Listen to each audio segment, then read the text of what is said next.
السلام عليكم ورحمة الله وبركاته. وعليكم السلام ورحمة الله وبركاته. الحمد لله. الحمد لله نحمده ونستعينه ونستغفره ونؤمن به ونتوكل عليه ونعوذ بالله من شرور أنفسنا ومن سيئات أعمالنا. من يهده الله فلا مضل له ومن يضلله فلا هادي له. ونشهد أن لا إله إلا الله وحده لا شريك له. ونشهد أن سيدنا وسندنا ومولانا محمدًا عبده ورسوله الذي أرسله بالحق بشيرًا ونذيرًا بين يدي الساعة. أما بعد فأعوذ بالله من الشيطان الرجيم. بسم الله الرحمن الرحيم. قال الله تعالى في كلامه المجيد وفرقانه الحميد: إن عدة الشهور عند الله 12 شهرا في كتاب الله يوم خلق السماوات والأرض منها 4 حرم ذلك الدين القيم. وقال النبي صلى الله عليه وسلم: السنة 12 شهرا منها 4 حرم 3 متواليات: ذو القعدة وذو الحجة والمحرم ورجب مضر الذي بين جمادى وشعبان، أو كما قال عليه الصلاة والسلام.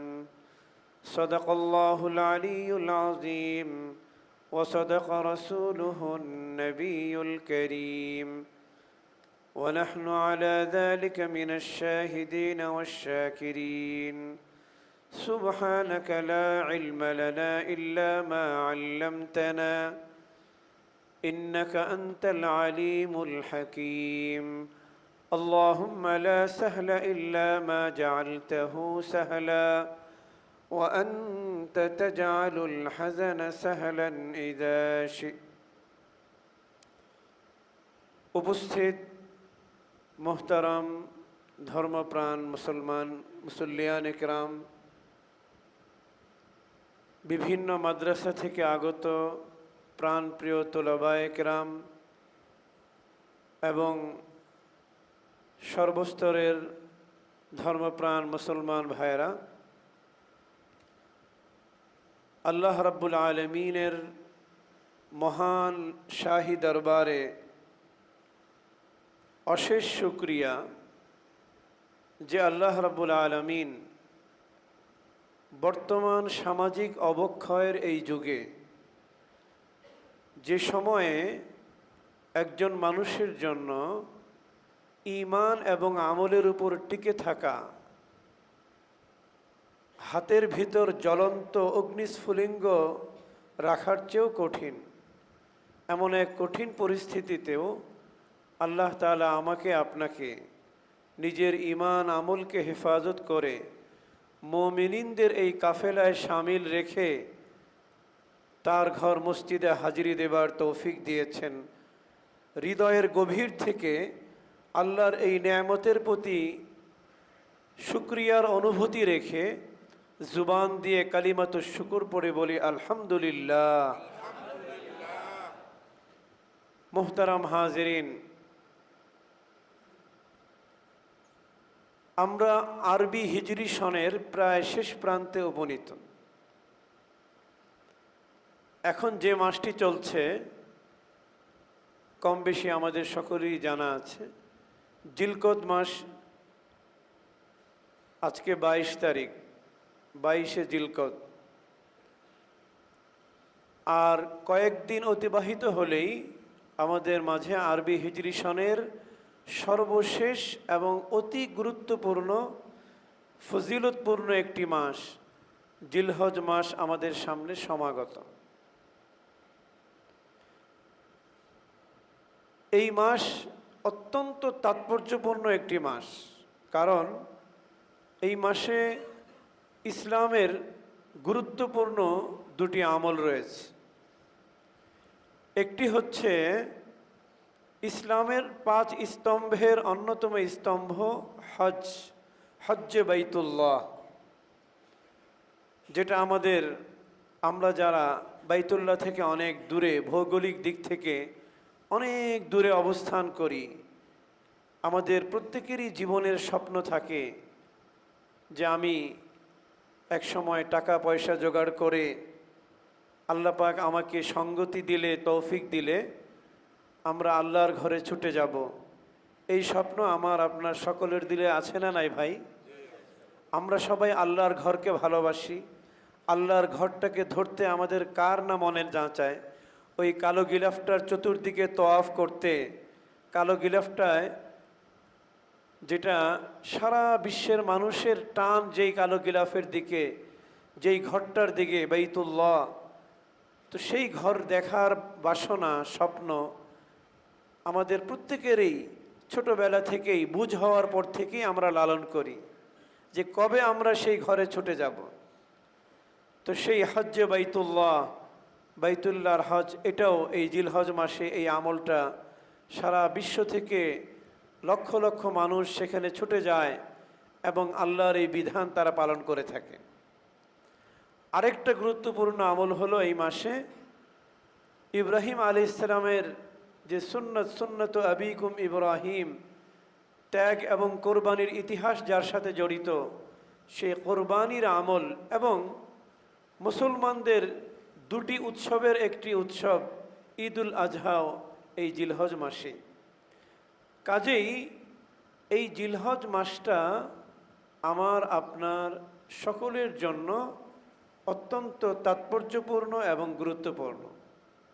আমি আপনাদের সামনে কোরআনে কারীম থেকে সূরাতুত তাওবার একটি আয়াত পাঠ করেছি, যেখানে আল্লাহ রাব্বুল আলামিন স্পষ্টভাবে ঘোষণা করেছেন যে মাসের গণনা, ইন্না ইদ্দাতাশ শুহুর ইনদাল্লাহি 12 শাহরান, মাসের গণনা আল্লাহ তাআলার নিকট সেই আসমান জমিন যেদিন আল্লাহ পাক সৃষ্টি করেছেন, আসমান জমিনের সৃষ্টির দিন থেকে নিয়েই আল্লাহ তাআলার নিকট কোরআনের ভাষ্য অনুযায়ী আরবি মাস হলো কয় মাস?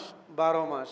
এটা আল্লাহর পক্ষ থেকেই কোন দিন কোন মাস শুরু হবে, কোন মাস 29 হবে, কোন মাস 30 হবে, এই গণনা আল্লাহ পাক সেই আসমান জমিনের সৃষ্টির দিন থেকে নির্ধারণ করে রেখেছে।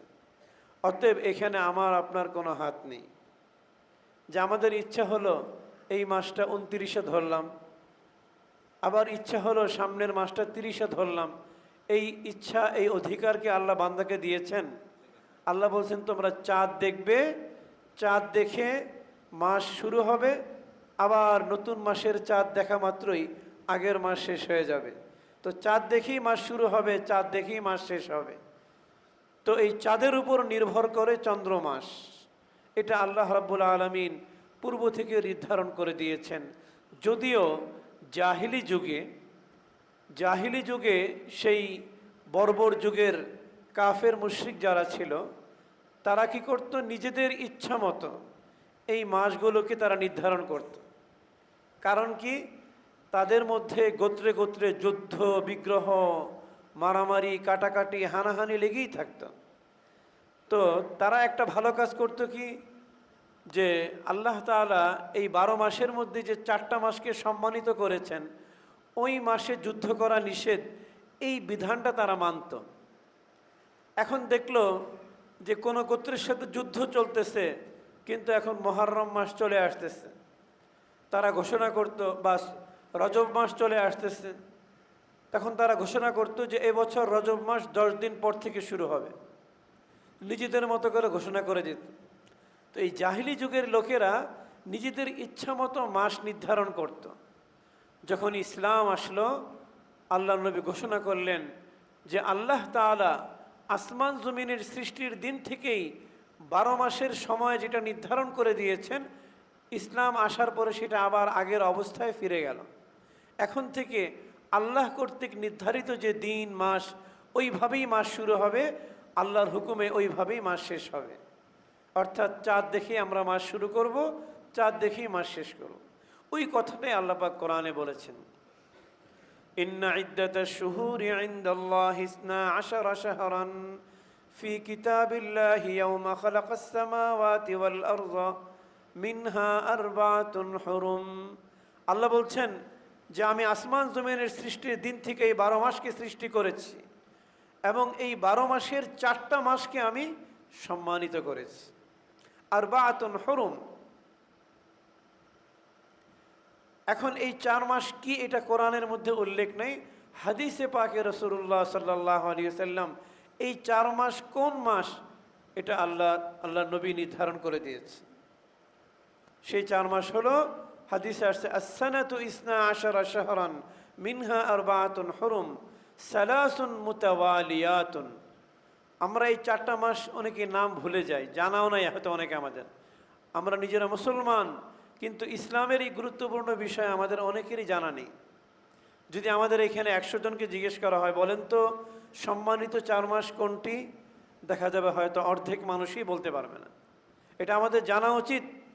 আমরা দুনিয়ার ইরান তুরান কত কিছু জানি, অপ্রয়োজনীয় অনেক কিছুই আমাদের মুখস্থ আছে, কিন্তু ইসলামের গুরুত্বপূর্ণ অনেক তথ্য আমাদের জানা নেই। তো হাদিসে পাকে রাসূলুল্লাহ সাল্লাল্লাহু আলাইহি ওয়াসাল্লাম এই 4 মাস কোনটি এটা নির্ধারণ করে দিয়েছেন, এবং কিভাবে আমরা সহজে মনে রাখবো সেই পদ্ধতি এবং সেই টিপসও আল্লাহ নবী বলে দিচ্ছেন। সেটা কি বলছেন যে সালাসুন মুতাওয়ালিয়াতুন, যে সহজে মনে রাখার জন্য 3টা হলো ধারাবাহিক, একের পর এক। আমাদের তো আরবি মাসের নাম তো মুখস্থ আছে নাকি ভাই, নাকি এটাও মুখস্থ নাই? খালি ইংরেজি মাসের নাম মুখস্থ রাখলে হবে? আফসোসের বিষয়, আমরা বাঙালি অনেকের বাংলা মাসের নামও মুখস্থ নাই। এটা আসলে দুঃখজনক। এক তো হলো কোরআনের ভাষা আরবি, জান্নাতে আমরা আরবি ভাষায় কথা বলবো। আমার প্রিয় নবী আরবি ভাষী ছিলেন। আরবি ভাষার প্রতি আমাদের দিলে একটা সফট কর্নার আছে, আমাদের মনের মধ্যে একটা দুর্বলতা আছে যে কোনো আরবির বিষয় এটা আমরা 1 নম্বরে মুখস্থ করব। তো আরবি মাস ছোটোবেলা থেকে বাচ্চাদেরকে মুখস্থ রাখা উচিত। মাশাআল্লাহ এখন অনেক স্কুলও দেখি যেগুলো একটু ইসলামিক মাইন্ডের পড়াশোনা আছে, ওই সকল বইগুলো উল্টায় দেখি যে সেখানে আরবি মাসের নাম মুখস্থ করানো হয়। তো এইভাবে আমাদের বাচ্চাদেরকে যারা পড়াশোনা করবে তাদেরকে ছোটোবেলা থেকেই এই সকল বিষয়গুলো শেখানো উচিত। তো যাই হোক, আরবি মাস আমাদের যেহেতু জানা আছে, তো এই আরবি মাসের মধ্যে 4টা মাস সম্মানিত, 3টা হলো একেবারে লাগাতার। কি কি? জিলহজ, জিলকদ, জিলহজ, মুহররম। যে মাসটা এখন চলছে জিলকদ, এটা সম্মানিত মাসের একটি। এরপরে হচ্ছে জিলহজ মাস, তারপরে মুহররম মাস। এই 3টা মাস হচ্ছে লাগাতার ধারাবাহিক। আর আরেকটা হচ্ছে রজব মাস, যেটা শাবান এবং রমজানের মাঝামাঝি। এই 4টা মাসকে কোরআন এবং হাদিসে আল্লাহ তাআলা এবং রাসূলুল্লাহ সাল্লাল্লাহু আলাইহি ওয়াসাল্লাম সম্মানিত বলে ঘোষণা করেছে। তো এই 4 মাসের মধ্যে সবচেয়ে গুরুত্বপূর্ণ এবং এই 4 মাসের মধ্যেও সবচেয়ে মর্যাদাপূর্ণ মাস হচ্ছে জিলহজ মাস। কারণ এই মাসের সাথে অনেক ইতিহাস জড়িত, এই মাসের সাথে অনেক ঐতিহাসিক আমল জড়িত। এই জন্য এই মাসটা অত্যন্ত তাৎপর্যপূর্ণ। হাদিসে পাকে রাসূলুল্লাহ সাল্লাল্লাহু আলাইহি ওয়াসাল্লাম ইরশাদ করেন, মামিন আইয়ামিন আহাব আল আমালুস সালিহু আহাব্বু ফিহা। যা আল্লাহ নবী বলেন যে এই মাসে নেক আমল আল্লাহর কাছে অন্য সব মাসের নেক আমলের চেয়ে বেশি প্রিয়। যে এই মাসটা অনেক গুরুত্বপূর্ণ। অন্য এক হাদিসে আসছে, আল্লাহ নবী বলেন, আলা ইন্না আহরামা শুহুরি শাহরুকুম হাযা। আল্লাহ নবী বলছেন যে সমস্ত মাসের মধ্যে সর্বাধিক সম্মানিত মাস হচ্ছে তোমাদের এই মাস, অর্থাৎ জিলহজ মাস। দেখেন নামটার মধ্যে হজ শব্দ আসছে। এই মাসে হজ আছে, কোরবানি আছে। হজে হয়তো আমরা সবাই যেতে পারি না, কিন্তু কোরবানি তো আমাদের সবার কাছে আসে নাকি? এই জন্য এই দুইটা বড় বড় আমল এই মাসে আছে, তাই এই মাসটা অনেক গুরুত্বপূর্ণ। এই জন্য আমাদের প্রত্যেকের উচিত এই মাসের গুরুত্বপূর্ণ দিনগুলোকে কাজে লাগিয়ে আমাদের নেকির পাল্লাকে ভারী করা। প্রিয় ভাইয়েরা, অত্যন্ত আফসোসের বিষয় যে আমাদের সমাজে সামাজিক অবক্ষয়ের এমন অবস্থা যে আমরা চাইলেও ভালো হয়ে চলতে পারি না। বাহিরে বের হচ্ছি, দেখবেন আপনার মার্কেটে গেলেন, সেখানে জোরে গান চলতেছে, আপনার কান দিয়ে গানের আওয়াজ ঢুকতেছে, কানের গুনাহ হচ্ছে। আপনি চাইলেও সেই গুনাহ থেকে বাঁচতে পারছেন না। আপনাকে শপিং করতে হয়, মার্কেটিং করতে হয়, কেনাকাটা করতে হয়। বাজারে যাবেন, সেখানেও গান বাজতেছে। আর মাশাআল্লাহ অনেকের ঘরেও গানের ব্যবস্থাপনা আছে, ঘরের মধ্যে আইসা অবসর সময় কাটাইতেছে গান শুনে। কিন্তু আমি টেরও পাচ্ছি না যে কিভাবে আমার কান এই গানের দ্বারা, আমার কান তো নষ্ট হইতেছে, আমার কলব নষ্ট হইতেছে। হাদিসে আসছে এই যে কান চোখ দিয়ে মানুষ যে গুনাহগুলো করে, এই গুনার বদ আসর মানুষের অন্তরের মধ্যে পড়ে। মানুষ একটা গুনাহ করে, অন্তরের মধ্যে কালো একটা দাগ পড়ে। আরেকটা গুনাহ করে, আরেকটা কালো দাগ পড়ে। আরেকটা গুনাহ করে, আরেকটা কালো দাগ পড়ে। এইভাবে গুনাহ করতে করতে করতে তার পুরা অন্তরটা একটা কালো টুকরায় পরিণত হয়, কুচকুচে কালো হয়ে যায়। তখন কি হয়? তখন দেখবেন মুয়াজ্জিনের আজান শুনলে আর ভাল লাগে না। আজানের মধ্যে যে একটা মধু, সেই মজা আমাদের কয়জনের আছে? যে আজানটা শুনলেই আমরা কয়জন চোখ দিয়ে অশ্রু ফেলতে পারি?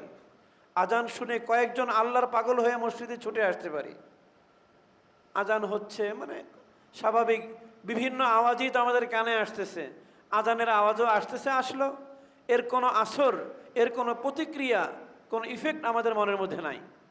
মনের মধ্যে কোনো পরিবর্তন হয় না যে কিভাবে আমাকে আল্লাহর দিকে ডাকা হচ্ছে, এর কোনো আসর আমাদের মধ্যে নাই। কেন? ওই যে গুনাহ করতে করতে অন্তর কালো হয়ে গেছে। এই যে কেন এই যে সমাজের চতুর্দিকে শুধু গুনাহ আর গুনাহ, বিভিন্ন জায়গায় গান বাদ্যের আয়োজন হচ্ছে, আমরা অবলীলায় এটাকে গুনাহও মনে করতেছি না, অনেকে নির্দ্বিধায় সেই গুনাহের প্রোগ্রামে শরিক হচ্ছে। আপনি একটি বিবাহের দাওয়াত খেতে যাবেন, কথার কথা, সেখানেও গুনাহের ছড়াছড়ি দেখা যাচ্ছে। বর কনে, বিশেষ করে কনে সব পুরুষ ছেলেদের সামনে আসতেছে। বাহির থেকে আমরা ফটোশ্যুট করার জন্য ক্যামেরাম্যান ভাড়া করে নিয়ে আসছি। সেখানে সেই কনের সাথে বিভিন্ন ছেলেরা গিয়ে তারা ফটোশ্যুট করতেছে, আর এই গুনাহের মধ্যে আমরা নাম লেখাইতেছি। তো এইভাবে চোখের গুনাহ, কানের গুনাহ, জুবানের গুনাহ তো আর কোনো কথাই নাই। কথায় কথায় ব্যবসা করতেছি, মিথ্যা বলতেছি। আমি একটা পণ্য বিক্রি করব, ভাই দাম কত? তো তুমি সঠিক দামটাই বলে দাও। এই ক্ষেত্রে ক্রেতা সে আমার জিনিস নেক বা না নেক, আমি এখন ক্রেতাকে ধোঁকা দেওয়ার জন্য আমি যেই দামে কিনেছি সেই দামটাকে গোপন করে বললাম যে বেশি দামে কিনছে, আমার বেশি দামে কেনা, আসলে কিন্তু মিথ্যা কথা। এইভাবে আমাদের লেনদেনগুলো কলুষিত হচ্ছে মিথ্যার দ্বারা।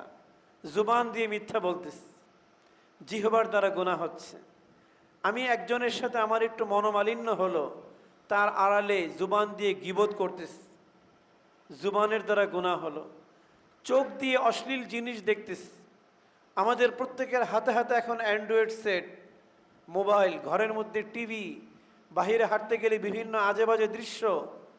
তো সকাল থেকে সন্ধ্যা পর্যন্ত ইমাম গাজালি রহমতুল্লাহ আলী বলছেন, রাত্রে যখন তুমি ঘুমাতে যাবে একটু শুয়ে শুয়ে চিন্তা করবে যে আজকের সারা দিনে আমার নেকির পাল্লায় কয়টা নেকি জমছে আর বদির পাল্লায় কয়টা গুনাহের কাজ জমছে। দেখবো আমাদের অনেকেরই প্রতিদিন গুনাহের পাল্লাটাই ভারী হচ্ছে। নেকির পাল্লা কিন্তু খুব হালকা, খুবই হালকা।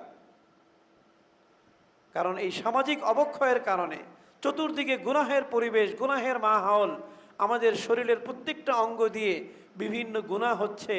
এমন কঠিন পরিস্থিতিতে যারা নিজেকে গুনাহ থেকে বাঁচিয়ে রাখতে পারবে, আল্লাহ নবী বলেছেন তারা জিহাদের সওয়াব পাবে। যে এই পরিস্থিতিতে নিজের মনের সাথে লড়াই করে, গান বাজতেছে আমি গান শুনবো না, বাজে দৃশ্য আমার সামনে আসছে আমি দেখবো না, আমার চোখটাকে বন্ধ করে ফেলবো, কেউ আমার সামনে কারোর সমালোচনা করতেছে আমি কান বন্ধ করে সেখান থেকে চলে যাব, যে আমি সমালোচনা শুনবো না। আরে হযরত আব্দুল্লাহ ইবনে ওমর রাদিয়াল্লাহু আনহু অনেক সময় বাজার দিয়ে যেতেন, আর বিভিন্ন জায়গা থেকে এরকম বাদ্যের আওয়াজ আসতো, উনি কানে আঙ্গুল দিয়ে রাখতেন। কারণ উনি বুঝতেছেন যে কানের মধ্যে এই গান, আমার যদিও ইচ্ছা নাই, কিন্তু এই আওয়াজটা যখন ঢুকতেছে এটা তো আমার ক্ষতি তো হয়ে যাচ্ছে। আর আমি যদি পানিতে নামি আর নিয়ত করলাম আমি ভিজবো না, হবে? পানিতে নামলাম আর ভিজবো না, এটা তো সম্ভব না। পানির থেকে আমি যদি চাই যে আমি ভিজবো না, পানির কোনো ছেটা লাগবে না, তাহলে পানিতে নামা যাবে না।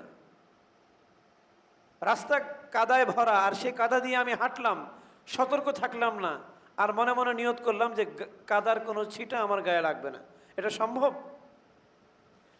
এই জন্য হযরত আব্দুল্লাহ ইবনে ওমর রাদিয়াল্লাহু আনহুমা বাজারে যেতেন, গানের আওয়াজ আসলে কানে আঙ্গুল দিয়ে রাখতেন। এরকম অনেক সাহাবীর ব্যাপারে আছে। আমার মনে আছে, আমি ছোট্টবেলায় আমার ছোট ভাই, ওকে যখন এই হাদিসটা শোনাইলাম, ছোট মনে, শিশু মনে এই কথাটা খুব আসর করছে।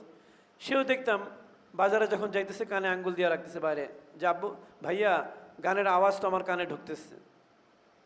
তো বাচ্চাদেরকে যদি আমরা ছোটবেলা থেকে এই গানের প্রতি অনীহা, গান কত খারাপ জিনিস, হাদিসে আসছে যে গান বাদ্যের দ্বারা মানুষের দিলের মধ্যে নেফাক পয়দা হয়, সে মুনাফিক হয়ে যায়। আল গিনা ইউরিসুন নিফাক। তাহলে আমরা কেন অহরহ কানের দ্বারা, চোখের দ্বারা গুনাহ করতেছি? একটু কি ভেবে দেখেছি এর দ্বারা আমার গুনাহের পাল্লাটা ভারী হচ্ছে? কিয়ামতের দিন যখন আল্লাহ পাক ইনসাফের পাল্লা কায়েম করবেন, আল্লাহ কোরআনে কি বলেছেন? ফাআম্মা মান সাকুলাত মাওয়াজিনুহু ফাহুয়া ফি ঈশাতির রাজিয়া।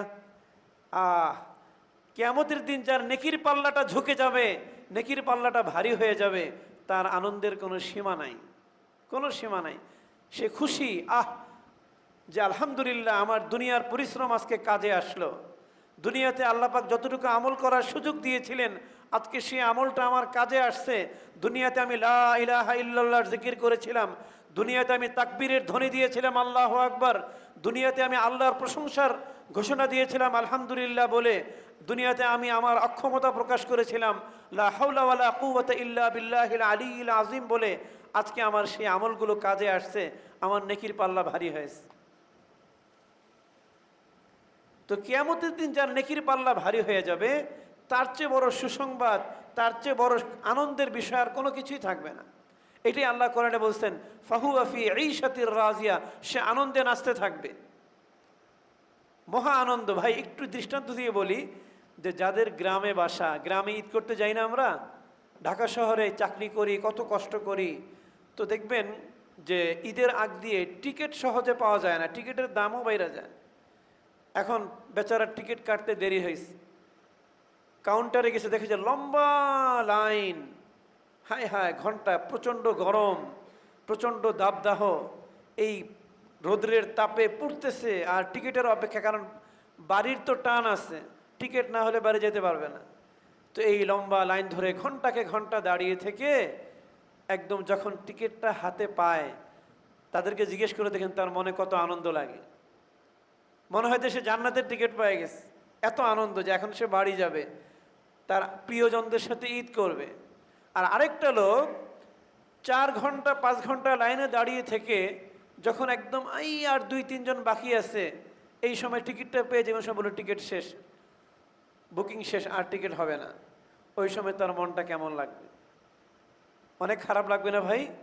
এই মিসাল দিয়ে বুঝেন কিয়ামতের দিন আল্লাহ পাক কোরআনের সূরাতুল কারিয়ার মধ্যে বলছেন, যার নেকির পাল্লা ভারী হয়ে যাবে, তার আনন্দের কোনো সীমা থাকবে না, সে আনন্দে নাচতে নাচতে, হাসতে হাসতে জান্নাতে চলে যাবে।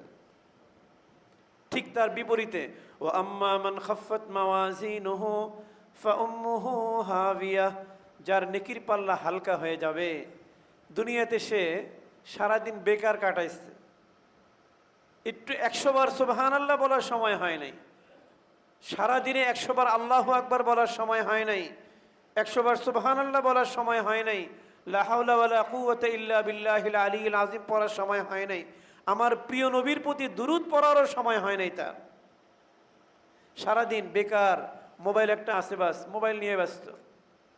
খুবই আফসোসের বিষয়, আজকে আমাদের হাতে তসবির পরিবর্তে মোবাইল এসে গেছে।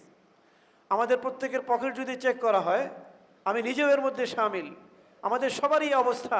পকেটে আজকে মেসওয়াক তসবির পরিবর্তে 2-3টা মোবাইল পাওয়া যাবে। এই তো আমাদের সমাজের পুরো চিত্র। এটা খুবই আফসোসের বিষয়। তাহলে আমাদের নেকির পাল্লা কিভাবে ভারী হবে? আমাদের দিন দিন গুনাহের পাল্লাই ভারী হয়ে যাচ্ছে।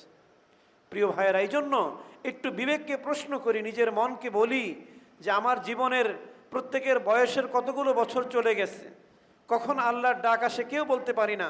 আমাদের চোখের সামনে আমার সমবয়সী, আমার চেয়ে বড়, আমার চেয়ে ছোট, সব বয়সের মানুষ দুনিয়া থেকে যাচ্ছে, কখন আমার ডাক আসে কেউ বলতে পারে না। আমি আগামী আসরের রক্তে পড়তে পারবো কিনা তার কোনো নিশ্চয়তা নাই। আসরে আমার জানাজাও হতে পারে। কি ভাই, হতে পারে না? এই বিশ্বাস আমাদের প্রত্যেকের মনে আছে না নাই? প্রত্যেকেই বিশ্বাস করি, কিন্তু কার্যক্ষেত্রে গিয়ে শয়তানের অনুসরণ করি। শয়তানকে একটু ফুর্তি করে নে, পরে আমল করবি, পরে হজ করে হাজি সাহেব হয়ে যাবি, যা।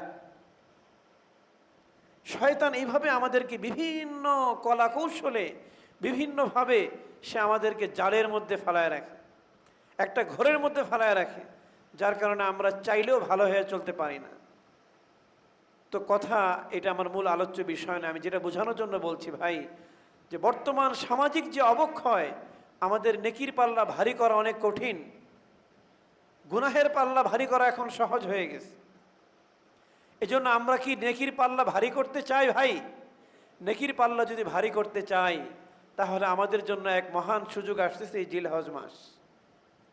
আল্লাহ রাব্বুল আলামিন পুরা বছরের মধ্যে আমার আপনার নেকির পাল্লাকে ভারী করার জন্য কিছু সুযোগ রেখে দিয়েছেন, যে এই সময়টাতে একটু আল্লাহর কাছে মাফ চাও, একটু আমল করো, একটু তওবাতিল্লা করে একটু ইউ টার্ন নাও। জীবনে তো অনেক অন্যায় করলা, অনেক ফুর্তি করলা, অনেক মৌজ মাস্তি করলা, আসো একটু ইউ টার্ন নিয়ে ফিরে আসো। আল্লাহ পাক বছরের বিভিন্ন সময় আমাদেরকে মোহাব্বত করে ডাকেন যে বান্দা একটু ফিরে আসো। তো আমাদের জন্য এই মহান সুযোগ আসছে জিলহজ মাস। কি ভাই, একটু খেয়াল রাখবো তো জিলহজ মাস কবে শুরু হবে? নাকি আজকের বয়ান এখানে শুনে এখানেই শেষ? কোনো লাভ হবে না। এই বয়ান শুনে কোনো লাভ হবে না যদি এখান থেকে আমি কিছু নিয়ে বের হতে না পারি। এখান থেকে দুটো কথা নিয়ে ঘরে নিয়ে শোনাবো, জীবনের কিছু আমল বাস্তবায়ন করার চেষ্টা করব। আমি তো কোনো এখান থেকে, আমাদের যারা বয়ান করেন নিজে বানিয়ে তো কোনো কথা বলেন না, কোরআন হাদিস থেকেই তো বলেন। এটা কি শুধু শোনার জন্য নাকি আমলের জন্য? এজন্য ভাই, আমলের নিয়তে শুনবো, কিভাবে আমার নেকির পাল্লাকে ভারী করা যায় এই ফিকির আমাদের করতে হবে। কিভাবে গুনাহ থেকে নিজেকে মুক্ত রাখা যায়, জীবনটাকে পবিত্র করা যায়, এটার জন্য আমাদেরকে সচেষ্ট হতে হবে। এই জন্য জিলহজ মাস সামনে আসছে, অনেক গুরুত্বপূর্ণ। দেখি তো একটা পরীক্ষা নেই, বলেন তো আজকে কয় তারিখ? আমি কিন্তু বলেছিলাম আজকে কয় তারিখ? 22 তারিখ। একটু হিসাব করে দেখেন তো এই মাস শেষ হওয়ার সম্ভাবনা কবে? আগামী শুক্রবার, তাই না? আগামী শুক্রবার যদি আমাদের জিলহজ মাসে নেকির পাল্লাকে ভারী করার অদম্য আগ্রহ উদ্দীপনা থাকে, তাহলে প্রত্যেকেই খেয়াল রাখবো। কারণ এই চাঁদ ওঠার আগে থেকে আমল শুরু করতে হবে। বলবো আমি এখনই কি আমল আছে আমাদের। তো ওই আমল যদি আমরা করতে চাই, চাঁদ ওঠার আগেই খবর রাখতে হবে। এজন্য আগামী শুক্রবার আমাদের সকলকেই খেয়াল রাখতে হবে চাঁদ উঠলো কি না। চাঁদ দেখবো, আরে চাঁদ দেখাও তো একটা আমল। চাঁদ তালাশ করা, চাঁদ যখন নজরে আসে তখনও তো একটা সুন্দর দোয়া আল্লাহ নবী শিখাই দিয়েছেন। অনেকেই আমরা এই দোয়াটাও পারি না। আল্লাহুম্মা আহিল্লাহু আলাইনা বিল ইউমনি ওয়াল ঈমান, কোন বর্ণনায় আছে বিল আমনি ওয়াল ঈমান, দুটোটাই সহিহ। ওয়াস সালামাতি ওয়াল ইসলাম রব্বি ওয়া রাব্বুকাল্লাহ।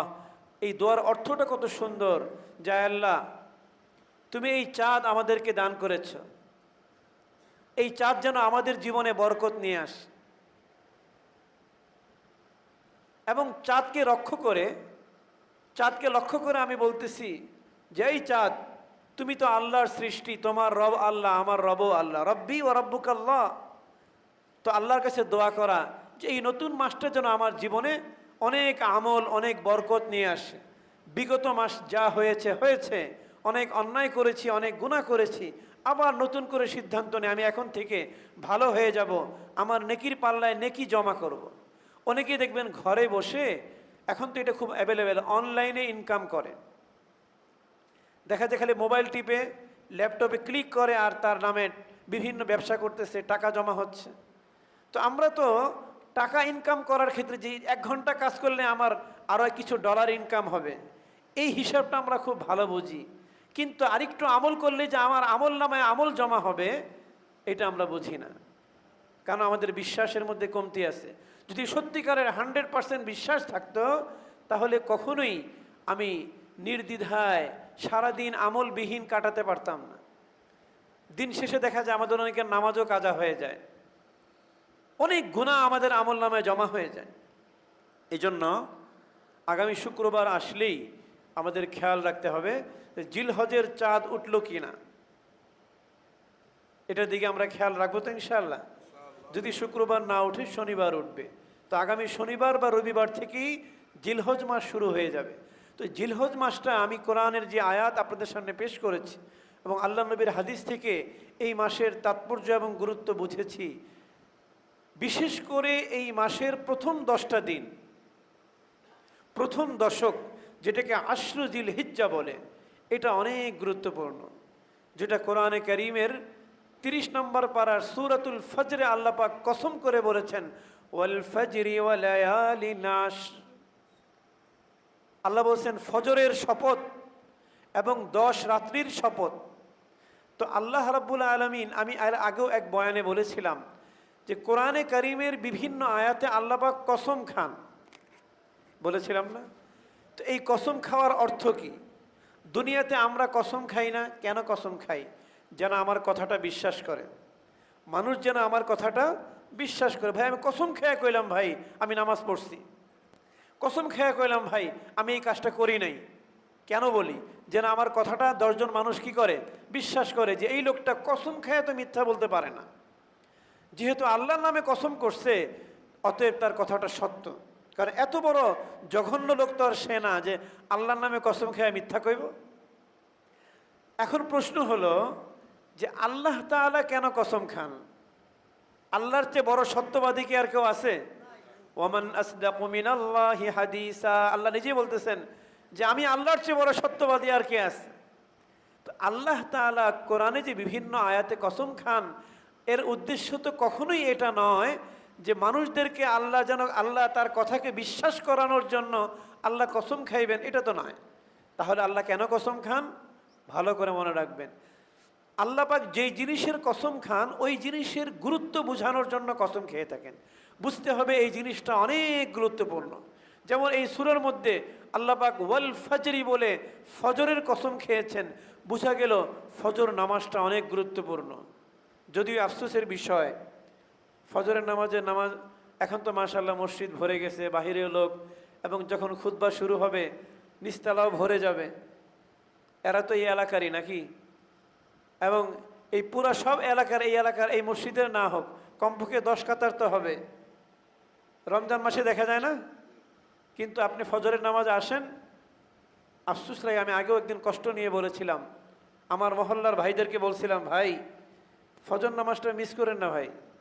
ফজরের নামাজ যে পড়বে তার ইমানের সাক্ষী দিতে বলা হয়েছে যে সে মুমিন। তার মানে কি বোঝা যায়? যে ফজরের নামাজে হাজির হতে পারে না, তার ইমানের মধ্যে কমতি আছে, সে ইমানের সাথে পারল না, সে ইমানের পরীক্ষায় ফেল। যে আল্লাহর জন্য এতটুকু মোহাব্বত দেখাইতে পারল না। আরে ভাই এখন তো গরম মাস, গরমকাল, এখন কি কোনো কঠিন নাকি? হ্যাঁ, রাতটা একটু ছোট। শীতকালে আল্লাহর কত বান্দারা, আল্লাহর মোহাব্বতের বান্দারা ল্যাব আরামের বিছানা ছেড়ে তারা আল্লাহর ঘরে ছুটে আসে, কয় এখন তো ঘরের মধ্যে এসি আছে, আহ কি আরামের ঘুম।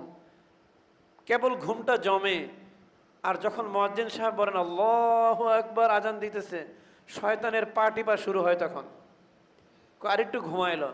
দেখবেন আমি নিজের জীবনের অভিজ্ঞতা থেকে বলি। সেদিন কয়েকদিন আগের ঘটনা।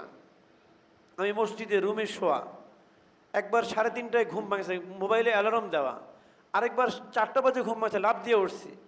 মনে করলাম যে শরীরটা ক্লান্ত লাগতেছে, আর 5টা মিনিট একটু শুই, একটু গড়াগড়ি করি। হঠাৎ চোখ লেগে গেছে। এর মধ্যে জামাতের টাইমও পার হয়ে গেছে, আমি টেরও পাইনি। পর আমার এক ভাই মহব্বত করে আমাকে ডাক দিস, লাফ দিয়ে উঠছি। তো এরকম দেখবেন শয়তান, এরপরে থেকে আমি নিয়ত করছি যে ঘুম ভাঙলে আর শোয়াশোয়ই নাই।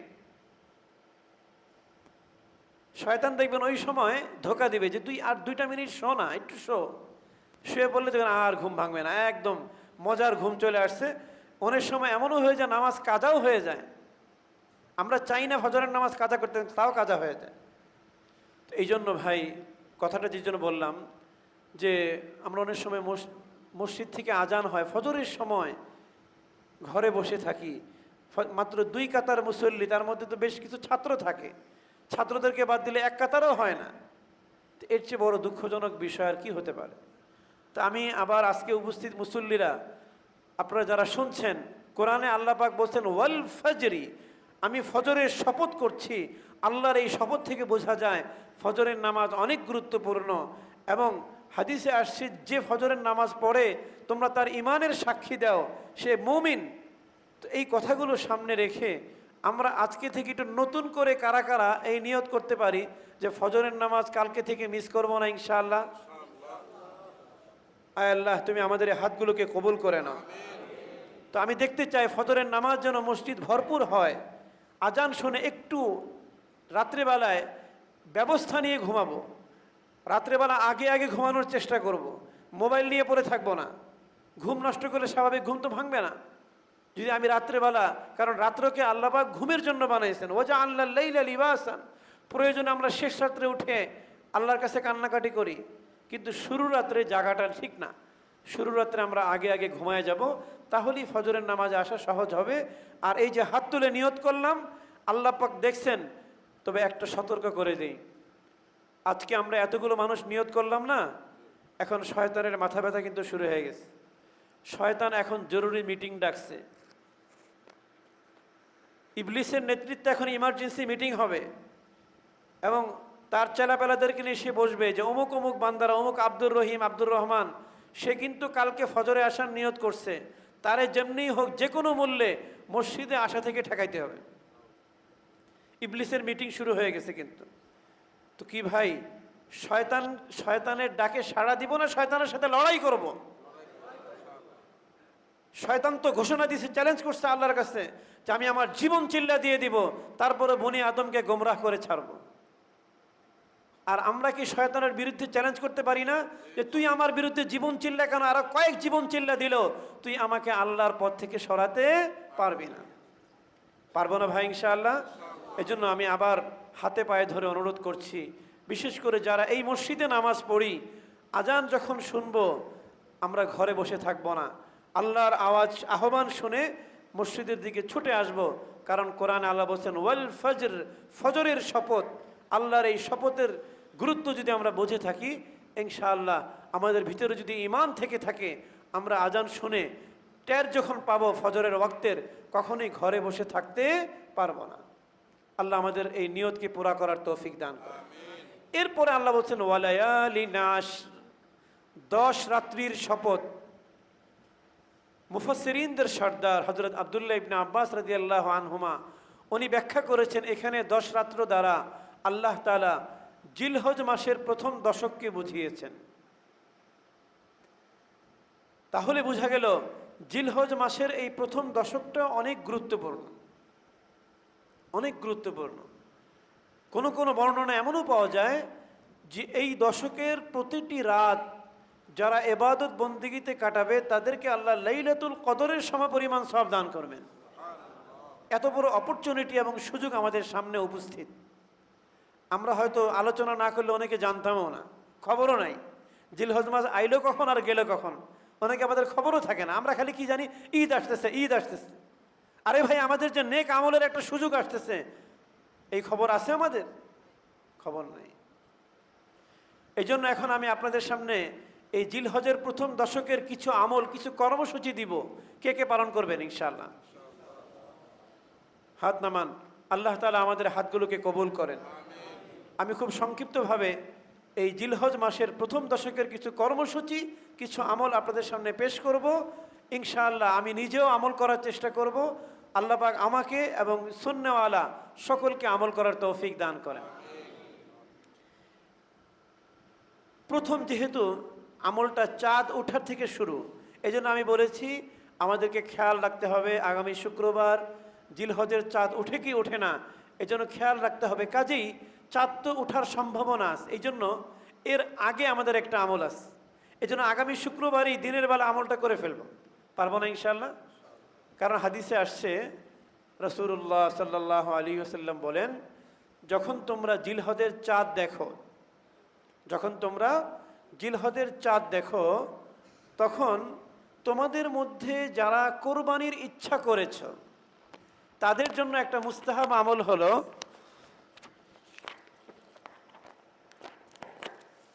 যে শরীরের কোনো পশম ছেঁড়া যাবে না। আমরা যেরকম মাথার চুল ফালাই না, চুল ছোট করি, সেলুনে যাই, তো শরীরের কোনো পশম, শরীরের কোনো অবাঞ্ছিত পশমও ফেলা যাবে না। এরকমভাবে মাথার চুল কাটা, হাতের নখ কাটা, এটাও কিন্তু নিষেধ যারা কোরবানি করবে তাদের জন্য। আমরা যারা হজ করেছি, হাজি সাহেবদের এই আমলটা জানিত না, বা যারা ওমরা করি, যখন এহরামের কাপড় গায়ে দেই তখন বেশ কিছু নিষিদ্ধ থাকে না? মুহরিমদের জন্য কিছু আমল নিষেধ আছে, তার মধ্যে এটাও একটা। মাথার চুল কাটা যাবে না, হাতের নখ কাটা যাবে না, কোনো প্রাণী হত্যা করা যাবে না, সুগন্ধি ব্যবহার করা যাবে না। তো এখানে এত বড় না, এখানে শুধু খালি কি শরীরের পশম কাটা যাবে না, নখ কাটা যাবে না, বাস। আমাদের জন্য এই দুইটা আমল। তো একদিকে আমাদের আমলটা কিন্তু হাজি সাহেবদের সাথে মিলে যাচ্ছে। আমরা যদি হজ করতে পারতেছি না, কিন্তু হাজি সাহেবদের সাথে আমাদের একটা আমল কি মিলে গেল। এই জন্য আগামী শুক্রবার আসলেই সকালবেলায় জুমার আগেই আমরা একটু পরিষ্কার, যেহেতু যারা কোরবানির নিয়ত বিশেষভাবে করেছি, এবং শুধু কোরবানির নিয়ত যারা করছি তারাই না, হাদিসে এটাও আসছে সাহাবায়ে কেরাম যারা কোরবানি করতে পারতেন না তারাও এটা আমল করতেন। ওনারা বলছেন, হাদিসে এটাও আসছে যারা কোরবানি করবে না তাদের জন্য উত্তম, আমরা তারাও চাইলে এই আমলে শরিক হতে পারি। এমনকি ছোট বাচ্চা যারা, তাদেরও চুল কাটবো না। সাহাবীরা এটাও করতেন যে নিজের বাচ্চাদেরও চুল কাটতেন না, তাদের নখ কাটতেন না, নিজের সাথে মিলায় রাখতেন। এই জন্য আমরা জিলহজের চাঁদ ওঠার আগেই পরিষ্কার শরীরের যে অবাঞ্ছিত পশম, যেগুলো পশম পরিষ্কার করা প্রয়োজন সেগুলো পরিষ্কার করব। যাদের মোষ কাটা দরকার মোষ কেটে নিব, নখ কাটা দরকার নখ কেটে নিব, চুল কাটতে হলে কেটে নিব, যাতে করে চাঁদ ওঠার পরেই সব বন্ধ। এটা হচ্ছে এক নম্বর আমল। ঠিক আছে না ইনশাআল্লাহ? যারা কোরবানির নিয়ত করেছি তারা তো করবই, যারা কোরবানির নিয়ত করি নাই তারাও চেষ্টা করবো এই আমলটা করার, এবং বাচ্চাদেরকেও করানোর চেষ্টা করব যেমন সাহাবীরা করাইতেন। এটা হচ্ছে এক নম্বর আমল, যে আমরা চাঁদ ওঠার পর যারা বিশেষ করে কোরবানি দেওয়ার নিয়ত করেছি, আমরা মাথার চুল বা শরীরের কোনো পশম কাটবো না, এবং হাত পায়ের নখও কাটবো না, এগুলো আগে থেকেই ছোট করে নেব। এরপরে দ্বিতীয় আমলের কথাটা যেটা হাদিসে আসছে, রাসূল করিম সাল্লাল্লাহু আলাইহি ওয়াসাল্লাম বলেন যে জিলহজের এই দশকে আকসিরু ফিহিন্না মিনাত তাহলিলি ওয়াত তাকবীরি ওয়াত তাহমিদ। রাসূলুল্লাহ সাল্লাল্লাহু আলাইহি ওয়াসাল্লাম বলছেন যে এই দশক যেহেতু অনেক গুরুত্বপূর্ণ, এই দশকে তোমরা তাহলিল, তাকবীর, তাহমিদ বেশি বেশি করো। কি অর্থ এটার? অর্থাৎ বেশি বেশি কালিমে তয়্যিবা লা ইলাহা ইল্লাল্লাহু মুহাম্মাদুর রাসূলুল্লাহ, এটাকে সংক্ষেপে তাহলিল বলা হয়। আমরা কই না তাসবিহ তাহলিল বলি না?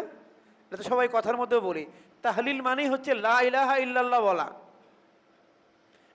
তো এই যে বেশি বেশি কালিমায়ে তয়্যিবা লা ইলাহা ইল্লাল্লাহ পড়া। আর তাকবীর, বেশি বেশি আল্লাহু আকবার, প্রয়োজন একটু বড় করে আল্লাহু আকবার, আল্লাহু আকবার, লা ইলাহা ইল্লাল্লাহু আল্লাহু আকবার ওয়ালিল্লাহিল হামদ, যেটাকে তাকবীরে তাশরিক বলা হয়, পুরোটাই পড়তে পারি। অথবা আল্লাহু আকবার, এটা প্রতিদিন একটু প্ল্যান করে নেই না আমরা, যে এই 10 দিনের প্রতিদিন আমরা অন্তত একদম ন্যূনতম 100 বার সুবহানাল্লাহ যেন অন্য সময় ছুটলেও এই দিনে যেন না ছুটে। 100 বার কালিমা লা ইলাহা ইল্লাল্লাহ যদি আমরা 100 বার করে পড়ি, তাহলে 10 দিনে কয়বার হবে? 1000 হয়ে যাবে। 200 বার করে পড়লে 2000 হয়ে যাবে। এরকম যত বেশি করব অত আমার আমল নামে কাউন্ট হতে থাকবে, জমা হতে থাকবে, আর নেকির পাল্লা ভারী হতে থাকবে। পড়বো তো ইনশাআল্লাহ। তো লা ইলাহা ইল্লাল্লাহ বেশি পড়া, আল্লাহু আকবার বেশি পড়া, এবং আলহামদুলিল্লাহ, তাহমিদ মানে আলহামদুলিল্লাহ পড়া, আলহামদুলিল্লাহ খুব বেশি বেশি পড়া। এছাড়াও আরও অনেক যত তাসবিহাত আছে, সুবহানাল্লাহ বেশি পড়া, লা হাওলা ওয়ালা কুওয়াতা ইল্লা বিল্লাহ বেশি বেশি পড়া, দুরূদ শরীফ বেশি বেশি পড়া। এই যে কমন কিছু তাসবিহাত আমরা যেগুলো সবসময় পড়ি, এই দিনগুলোতে একটু বেশি বেশি পড়বো। আল হাদিসে আসছে আকসিরু মানে বেশি বেশি পড়ো। তার মানে অন্য সময় তো পড়োই, এই দিনগুলোতে একটু বেশি পড়বা, আর বেশি বেশি ইস্তেগফার পড়বা। আস্তাগফিরুল্লাহ আস্তাগফিরুল্লাহ। আরে আল্লাহর নবী যিনি নিষ্পাপ ছিলেন, উনিও দিনে শতাধিকবার ইস্তেগফার পড়তেন।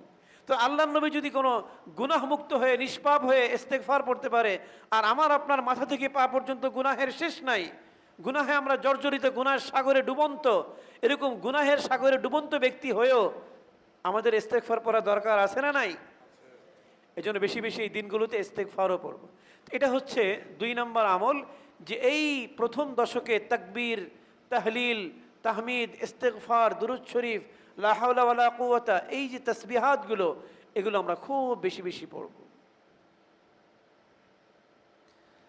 দ্বিতীয় হলো, যদি সম্ভব হয়, রাসূলুল্লাহ সাল্লাল্লাহু আলাইহি ওয়াসাল্লাম করতেন, সেটা হলো জিলহজের 9টা রোজা রাখা। 10 তারিখে তো রোজা রাখা যাবে না, এটা হারাম। 10, 11, 12 যেটাকে আইয়ামে তাশরিক বলা হয়, এই দিনগুলোতে রোজা রাখা কি হারাম। কিন্তু জিলহজ মাস শুরু হওয়ার পর 1 থেকে 9 পর্যন্ত যাদের সাধ্যে কুলায়, আমরা এই 9টা রোজা রাখার চেষ্টা করি। অনেক ফজিলত, অনেক ফজিলত। হাদিসে আসছে রাসূলুল্লাহ সাল্লাল্লাহু আলাইহি ওয়াসাল্লাম 4টা আমল কখনো ছাড়তেন না।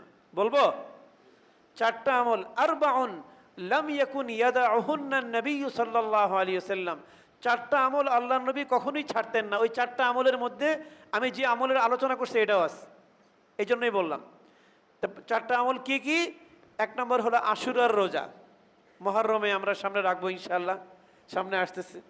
আরেকটা আমল মাশাআল্লাহ অনেকেই করি এখন, মাশাআল্লাহ ব্যাপক একটা এই আমলের সরাসরি দেখা যায় যারা পারি, আরবি মাসের প্রতি মাসে 3টা রোজা রাখা। এটা আল্লাহ নবী কখনোই ছাড়তেন না। কোন 3টা জানা আছে না? আইয়ামে বীজ, 13, 14, 15। এটা জানতে হলে তো আরবি মাসের নাম জানতে হবে, কোন মাস শুরু হইলো এটাও জানা থাকতে হবে, তারিখও জানা থাকতে হবে। তো মাশাআল্লাহ যারা আমল করেন তারা জানেন যে এখন কোন মাস চলে, আরবি মাসের কয় তারিখ, এই রোজা রাখতে হবে রে। তো আল্লাহ নবী এই আরবি মাসের প্রতি মাসের মাঝখানের 3 দিন, যেটাকে আইয়ামে বীজ বলি, হ্যাঁ, এই রোজা কখনো ছাড়তেন না।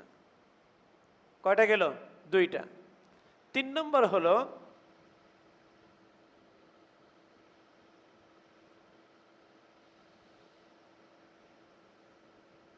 একটা বলছিলাম কি, হ্যাঁ, আরেকটা হলো এই জিলহজের 9 রোজা।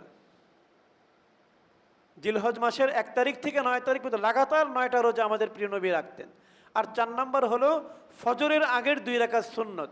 তো যাই হোক, আমি যেটা বলছিলাম, এই 4টা আমল যেটা আল্লাহ নবী কখনোই ছাড়তেন না, তার মধ্যে এই জিলহজের 9টা রোজা। তা আমরা রমজান মাস পুরো রোজা রাখছি মাশাআল্লাহ, শাওয়ালের 6 রোজা রাখছি। একটু কি হিম্মত করতে পারি না 9টা রোজা রাখার?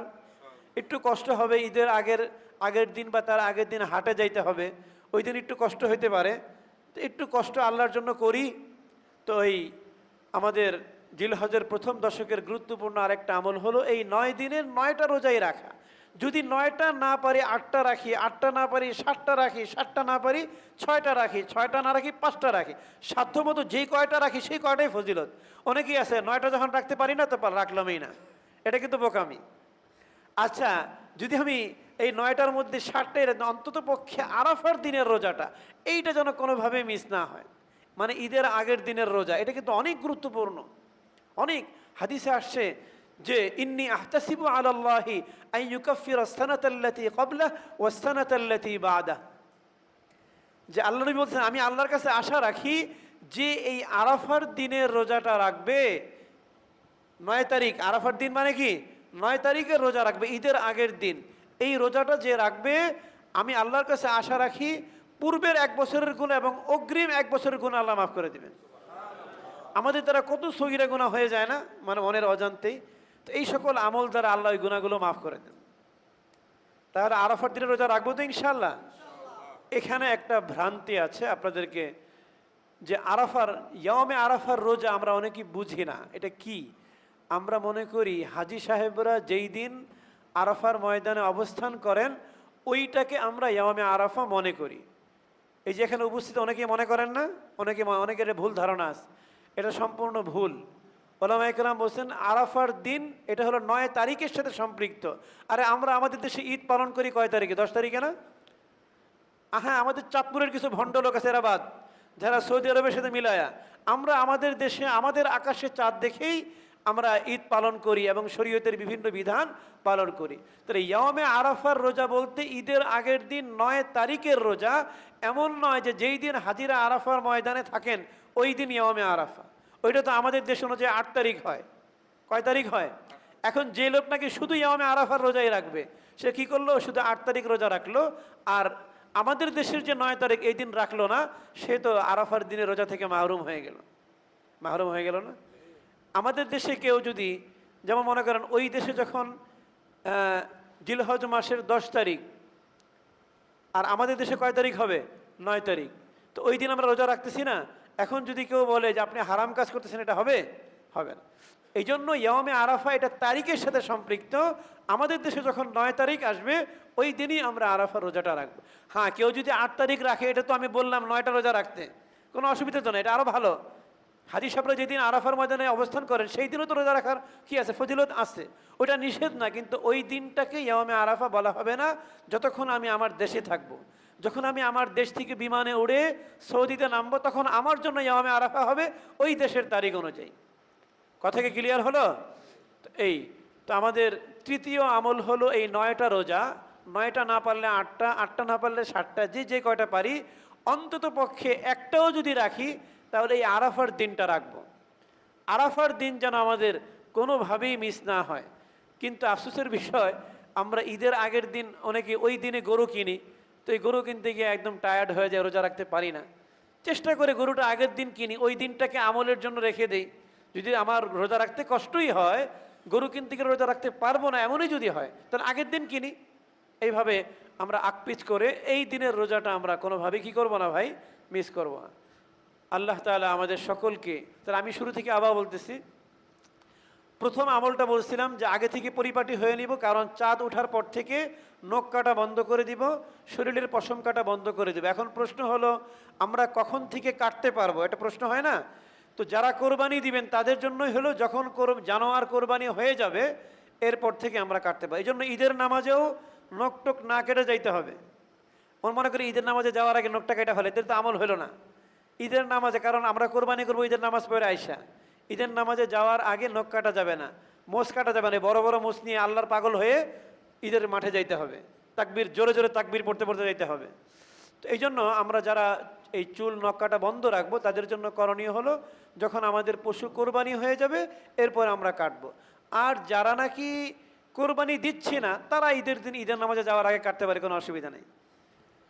এই মোটামুটি এই আমল। তারপরে বলছি বেশি বেশি তাকবীর তাহলিল পড়া, রোজা রাখা, আর রাতগুলো এই 9 দিনের যে রাত, বিশেষ করে ঈদের আগের দিনের রাতটাও, এই 10 দিনের 10 রাত, এই রাত্রগুলোকে আমরা কিয়ামুল লাইল, কিছু নফল নামাজ পড়ব, রাতগুলো এবাদত বন্দেগীর মধ্যে কাটানোর চেষ্টা করব।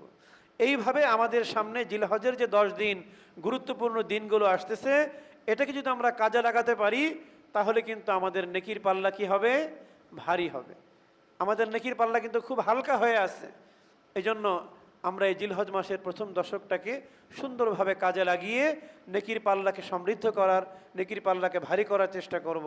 আল্লাহ রাব্বুল আলামিন আমাদের সকলকে যা কিছু শুনলাম এই প্রত্যেকটা কথাকে, প্রত্যেকটা আমলগুলোকে নিজের জীবনে বাস্তবায়ন করে আমাদের জীবনকে সুন্দর এবং সাফল্যমণ্ডিত করে জান্নাতীদের কাতারে নাম লেখানোর তৌফিক দান করেন। ও আখিরু দাওয়ানা আলহামদুলিল্লাহি রাব্বিল আলামিন।